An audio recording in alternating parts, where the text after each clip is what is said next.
सभी को नमस्ते। मेरा नाम नीरज अत्री है और आज के इस वीडियो में आप सबका स्वागत है। आज हम बात करेंगे टीपू सुल्तान के बारे में, जिसके बारे में बहुत सारी कंट्रोवर्सीज़ हैं, बहुत सारे विवाद हैं। आपको ध्यान होगा कुछ वर्ष पहले जो कर्नाटक की सरकार है उसने ये डिसाइड किया था कि जो स्टेट की झांकी जाती है, जो प्रांत की झांकी जाती है यहाँ दिल्ली में एग्जीबिशन के लिए, उसमें टीपू सुल्तान का टैब्ल्यू चुना गया था। और जहाँ जहाँ पे कांग्रेस सरकार होती है, जैसे उस समय कर्नाटक में थी, आज महाराष्ट्र में जो सरकार है वो भी उनके साथ गठबंधन में है, तो वहाँ पर भी टीपू सुल्तान का महिमा मंडन किया जा रहा है। अब आम लोग थोड़े से कंफ्यूज रहते हैं कि टीपू सुल्तान देशभक्त था, अच्छे विचारों वाला व्यक्ति था या कोई तानाशाह था। तो आज हम इसे समझने की कोशिश करते हैं, लेकिन असली टीपू को जानने से पहले हम ये देखते हैं कि हमारे जो टेक्स्ट बुक्स हैं वो हमें क्या सिखाते हैं। हमारे देश में जितने NCERT की किताबें लगाई जाती हैं, लाखों लोग पढ़ते हैं उनको, लाखों बच्चे हर साल पढ़ते हैं। मैं सबसे पहला एग्जाम्पल NCERT की 9वीं क्लास की किताब में से ले रहा हूँ कि वो टीपू सुल्तान को कैसा दिखाते हैं। ये है पेज नंबर 24, क्लास 9 का पेज नंबर 24। स्वतंत्रता और जनवादी अधिकारों के विचार फ्रांसीसी क्रांति की सबसे महत्वपूर्ण विरासत थे। ये विचार 19वीं सदी में फ्रांस से निकलकर बाकी यूरोप में फैले और इनके कारण वहाँ सामंती व्यवस्था का नाश हुआ। औपनिवेशिक समाजों में संप्रभु राष्ट्र राज्य की स्थापना के अपने आंदोलनों में दासता से मुक्ति के विचार को नई परिभाषा दी। टीपू सुल्तान और राजा राम मोहन रॉय क्रांतिकारी फ्रांस में उपजे विचारों से प्रेरणा लेने वाले दो ठोस उदाहरण थे। अब इस एक पैराग्राफ में इतनी सारी अच्छाई भरी हुई, इतने सारे सकारात्मक शब्द भरे हैं जिन्हें साइकोलॉजी की भाषा में वर्च्यू वर्ड्स कहा जाता है, कि आप ये माने बिना नहीं रह सकते कि टीपू सुल्तान बहुत ही अच्छे विचारों वाला व्यक्ति रहा होगा, कि वो कोई एक क्रांतिकारी विचारों वाला आदमी था। जितनी भी अच्छी चीज़ें होती हैं वो सदा हमारे देश से बाहर होती हैं। ये NCERT की और JNU की किताबों की विशेषता है। तो यहाँ भी ये जितने अच्छे विचार हैं, जो जनवादी विचार हैं, डेमोक्रेसी वाले, वो फ्रांस से उठे और इन विचारों ने सामंतवाद का नाश किया। आप हर शब्द पे ध्यान दीजिएगा, यहाँ पर इक्तादारी का शब्द नहीं आएगा जो मुसलमानों ने इंट्रोड्यूस किया था। सामंतवाद का विनाश किया और फिर इसके बाद और क्या आता है, दासता से मुक्ति दिलाई। और टीपू सुल्तान क्रांतिकारी फ्रांस में उपजे विचारों से प्रेरणा लेने वाले ठोस उदाहरण थे। तो इस तरह से इमेज बनाई जाती है। अब जो वास्तविक टीपू सुल्तान है वो कितना जनवादी था, कितना उदारवादी था और कितना प्रगतिशील था, वो हमें उसकी अपनी किताबों से, उसके अपने डॉक्यूमेंट्स से पता लगता है। जो मैं आज आपके साथ एग्जाम्पल शेयर करने वाला हूँ, एक किताब है जो किसी अंग्रेज़ ने आज से लगभग 125-150 साल पहले लिखी थी। किताब का नाम है select letters of Tipu Sultan. लिखने वाला है विलियम किर्कपैट्रिक। मैं उसका लिंक यहाँ नीचे डिस्क्रिप्शन बॉक्स में आपके लिए दे रहा हूँ ताकि आप इसे डाउनलोड करें और पढ़ें। और जो आज मैं एग्जाम्पल ले रहा हूँ वो उसके पेज नंबर 291 से 295 तक, यानी 291 से 295 तक में आएगा। ये उसने एक फरमान जारी किया था जहाँ जहाँ पर उसका शासन था, उसके बारे में ये लेटर है। पहला जो पोर्शन है वो है जो टीपू सुल्तान ने अपने आप डिक्टेट करवाया था, तो पहले मैं उसे पढ़ता हूँ। वैसे तो इंग्लिश में है लेकिन मैंने इसको ट्रांसलेट किया है, तो मैं हिंदी में उसे पढ़ के बताता हूँ आपको। नबियों की मुहर सल्लल्लाहु अलैहि वसल्लम के वक्त अल्लाह का फरमान ज़ाहिर किया गया था, लेकिन उसके बाद के सुल्तानों और शहज़ादों की हुकूमत में दीन के कमज़ोर हो जाने के वजह से ये कानून माने नहीं गए। इसलिए हम अल्लाह के फ़ज़ल से ये हुक्म जारी कर रहे हैं। ये हुक्म हमारे दस्तखत और मुहर के साथ भेज रहे हैं ताकि दीन हक़ का सच्चा रास्ता दिखाया जा सके। जितने भी इस्लाम के लोग हैं वो तुम्हारी कचहरी के काजी हैं या उसके ओहदे के ऊपर के अफसर, ये पैगाम उन सब तक पहुंचाना तुम्हारा फ़र्ज़ है। जो इससे अनजान हैं उन तक ये पैगाम पहुंचाना फ़र्ज़ दीन भी है और जिहाद की मांग भी। इस फरमान की ढेरों प्रतियां बनवाकर काजियों और महकमे के बाकी मुसलमानों में बांटी जाएं ताकि ये ज़्यादा से ज़्यादा फैल सकें। ये फरमान का, जिसे आप कवरिंग नोट कह सकते हैं, कि ऊपर लिखी हुई चिट्ठी है कि इसके अंदर किस तरह की इंस्ट्रक्शंस आने वाली हैं। तो यहाँ से आपको स्पष्ट होगा कि किस तरह के उदारवादी विचार थे टीपू सुल्तान के, जो हिंदुस्तान में रह रहा था। मैक्सिमम जो उसकी प्रजा है वो हिंदुओं की है, लेकिन आपको हिंदुओं के बारे में एक शब्द नहीं सुनाई देगा। सारे का सारा एक्सक्लूसिवली मुसलमानों के लिए और जिहाद से रिलेटेड है। अब आगे इसका फरमान क्या है वो पढ़ते हैं। अल्लाह और उसके रसूल के फरमान के मुताबिक, जिसमें कहा गया है कि, अब आगे एक कुरान की आयत कोट की गई है। ये जो कुरान का चैप्टर नंबर 9 है, सूरा तौबा, उसकी आयत नंबर 29 है। अहले किताब में से जो लोग ना तो दिल से अल्लाह ही पर ईमान रखते हैं और ना रोज़े आखिरत पर और ना अल्लाह और उसके रसूल की हराम की हुई चीज़ों को हराम समझते हैं और ना सच्चे दीन ही को इख्तियार करते हैं, उन लोगों से लड़े जाओ यहाँ तक कि वह लोग जलील होकर अपने हाथ से जिज़िया दें। इसके बाद फिर फरमान जारी रहता है। हमारी लगातार ये कोशिश भी है और शिद्दत से ये ख्वाहिश भी है कि उन सारे लानती और अकड़ने वाले काफिरों की मुसलमानों के हाथों से करारी शिकस्त हो, जिन्होंने मोमिनों के ख़िलाफ़ बगावत करने के लिए सिर उठा रखे हैं। या तो ये काफिर सच्चे दीन को कबूल करेंगे या इन्हें जिज़िया देना पड़ेगा, ख़ास तौर पर तब जबकि हिंद के शहज़ादों की मूर्खता के चलते इस घटिया नस्ल ने ये सोचना शुरू कर दिया है कि मुसलमान कमज़ोर, कमीने और गलीज़ हो गए हैं। यही नहीं, उन्होंने मुसलमानों की जायदादों में घुसकर उसमें कत्लो गारत कर रखी है। तो यहाँ वो क्लियरली बोल रहा है कि या तो इन काफिरों को मुसलमान बनना पड़ेगा या उन्हें जिज़िया देना पड़ेगा।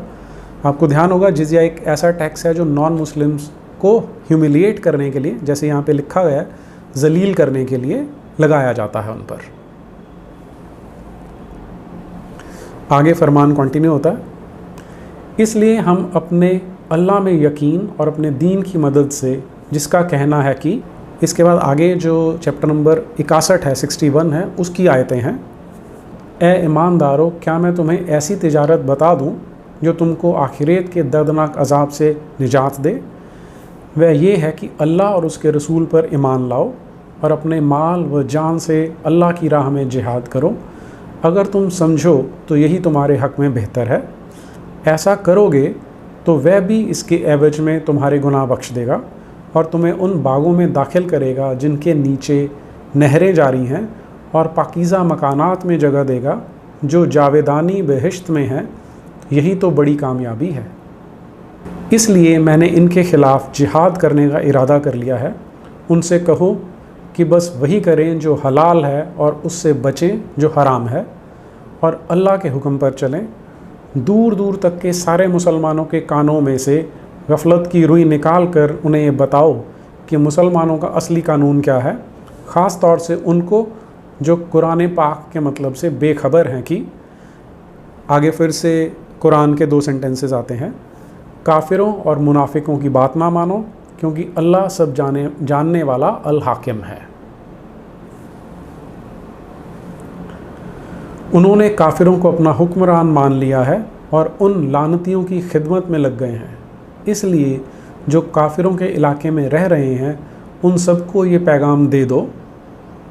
आगे फिर से जो कुरान का चैप्टर नंबर 2 है, उसकी आयत नंबर 110 यानी वर्स 110 लिखी गई है। वो अल्लाह को और उन लोगों को जो ईमान लाए धोखा देते हैं, हालांकि वह अपने आप को धोखा देते हैं और जो कुछ शऊर नहीं रखते हैं। उनके दिलों में मर्ज़ था ही, अब अल्लाह ने उनके मर्ज़ को और बढ़ा दिया, और चूँकि वह लोग झूठ बोला करते थे इसलिए उन पर तकलीफ़ दे अज़ाब है। फिर इसके बाद फरमान फिर से कंटिन्यू होता है। वो लोग जिन्हें दरअल हर्ब से हिजरत कर लेनी चाहिए थी, उनके ऊपर ये आयत ठीक बैठती है। उन्हें हमारे इलाके में बेशक आ जाना चाहिए। अल्लाह के फ़ज़ल से वो यहाँ ज़्यादा सुख चैन से रह सकेंगे। यहाँ उनके जान माल और इज़्ज़त अल्लाह की सरपरस्ती में होंगी, और उनके पास रोज़ी रोटी नहीं है, उन्हें यहाँ मुहैया हो जाएगी। तो उसका कहना है कि जो भी मुसलमान हैं जो मेरे इलाके से बाहर हैं, यहाँ के रहें, क्योंकि यहाँ पर इस्लाम का रूल चल रहा है। इस बाबत हमने अपने राज्य में हुक्म जारी कर दिया है, जो भी पनाह मांगे उन सब की इत्तला हमें दी जाए और उनके क्या हालात हैं इससे भी हमें आगाह कराया जाए। इंशाअल्लाह हम उनके लिए इंतज़ाम कर देंगे, और जो भी इस हुक्म को अनसुना करेगा या इन कानूनों को तोड़ेगा उसके लिए ना कोई इज़्ज़त होगी और ना ही कोई हिफाजत। उसे दरअल इस्लाम में से बेवतन कर दिया जाएगा और उसका शुमार मुसलमानों की बजाय लानती काफिरों में किया जाएगा। तो ये फरमान है उस टीपू सुल्तान का जिसे हमारे बच्चों की किताबों के ज़रिए ब्रेन वॉश करके ये बताया जा रहा है कि वो बहुत अच्छे विचारों वाला, खुले विचारों वाला व्यक्ति था, जो दास्ता के अगेंस्ट था और प्रगतिशील विचार रखता था, जो क्रांतिकारी फ्रांस से निकल के यहाँ आए थे। टीपू सुल्तान को कोशिश की जाती है कि उसको एक देशभक्त दिखाया जाए, उसे एक पैट्रियट दिखाया जाए कि वो देश के लिए लड़ा था। इसके लिए हमारे बच्चों के साथ जो ट्रिक खेला जाता है वो एनसीईआरटी की 8वीं क्लास की किताब में से आपको देखने को मिलेगा। अब मैं उसका एग्जाम्पल लेता हूँ। ये है 8वीं क्लास का पेज नंबर 129। जैसा कि आप जानते हैं, मैसूर के टीपू सुल्तान अंग्रेज़ों के सबसे शक्तिशाली दुश्मनों में से थे। आखिरकार 1799 में सेरिंगापाटम की प्रसिद्ध लड़ाई में उनकी हार हो गई। अब हमारे जो देश के बच्चे हैं उन्हें ये पता कि अंग्रेज़ों ने हमें ग़ुलाम बनाया था, तो ऑटोमेटिकली उनके दिमाग में ये मैसेज जाएगा कि अगर टीपू सुल्तान अंग्रेज़ों से लड़ रहा था तो ये देशभक्त रहा होगा जो हमारे देश को अंग्रेज़ों से बचाना चाहता था। और यही एनसीईआरटी की इंटेंशन है कि हमारे बच्चों के माइंड में ये इमेज क्रिएट हो जाए। अब उसकी असलियत क्या है वो फिर से हमें टीपू सुल्तान की अपनी चिट्ठियों में से देखने को मिल जाती है। जो हमने पहले डिस्कस किया था कि ये बताया जाता था एनसीईआरटी की किताबों में कि जो टीपू सुल्तान है वो फ्रांस से प्रभावित हुआ था। तो फ्रांस में जब ये फ्रेंच रेवोल्यूशन हुआ था उसके बाद वहाँ पर एक फ्रेंच डायरेक्टरी स्थापित की गई थी जो वहाँ पर रूल करती थी। इन्हें टीपू सुल्तान ने लेटर लिखा था, और वो लेटर क्या है वो अगर हम पढ़ लेंगे तो वहाँ से आपको इसकी ज़्यादा स्पष्टता हो जाएगी कि क्या वाकई में मांग रहा था टीपू सुल्तान उनसे। आइए देखते हैं।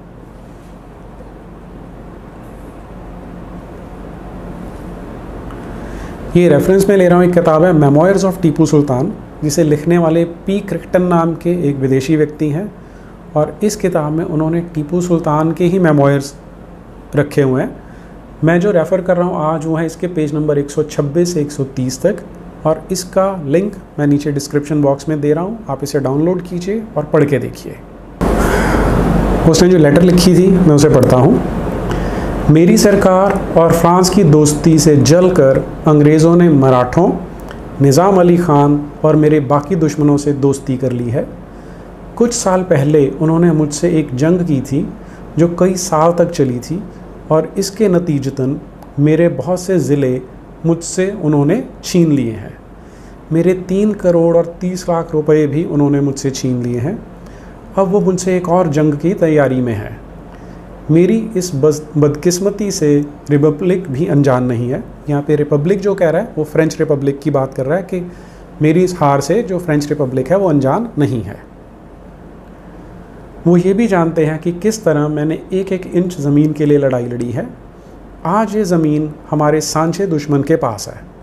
मुझे ये जालिम कुर्बानी देने के लिए मजबूर किया गया।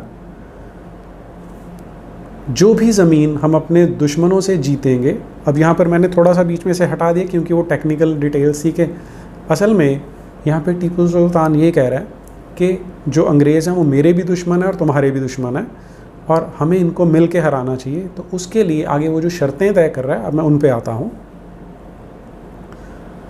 जो भी ज़मीन हम अपने दुश्मनों से जीतेंगे वो हम दोनों आपस में बराबर बांट लेंगे, सिवाय उस हिस्से के जो अंग्रेज़ों, मराठों और निज़ाम अली ख़ान ने मुझसे जीती हैं। संधि की शर्तों के मुताबिक ही दुश्मनों के समुद्री जहाज़ों का और पुर्तगालियों के इलाकों को भी आपस में बांट लेंगे, ताकि राजा का जो जंग पर खर्च होगा उसकी भरपाई हो सके। यहाँ पर राजा वो फ्रांस के राजा को कह रहा है। तो ये जिसे देशभक्त शो किया जा रहा है, ये ऐसा टीपू सुल्तान था जो अंग्रेज़ों और मराठों से हार चुका था। इसलिए अब ये एक नई विदेशी ताकत को बुला रहा था कि हम दोनों मिलके हिंदुस्तान की जो ज़मीन है उसे आपस में बांट लेंगे। तो उसे कोई देश से हमदर्दी या सहानुभूति नहीं थी जैसा कि दिखाया जाता है। और सबसे बड़े दुर्भाग्य की बात यह है कि आज वो शिवसेना जो मराठों के नाम पे दम भरती है, महाराष्ट्र के नाम पे दम भरती है और हिंदुज़म के नाम पे दम भरती है, वो इस तरह के टीपू सुल्तान का महिमा मंडन करने में लगी है, जिससे हमें पता लगता है कि हमारे देश पर जो मुसीबतें हैं वो किस लेवल तक बढ़ चुकी हैं। मुझे लगता है कि आपको यहाँ से टीपू सुल्तान की जो असलियत है वो समझ में आई होगी।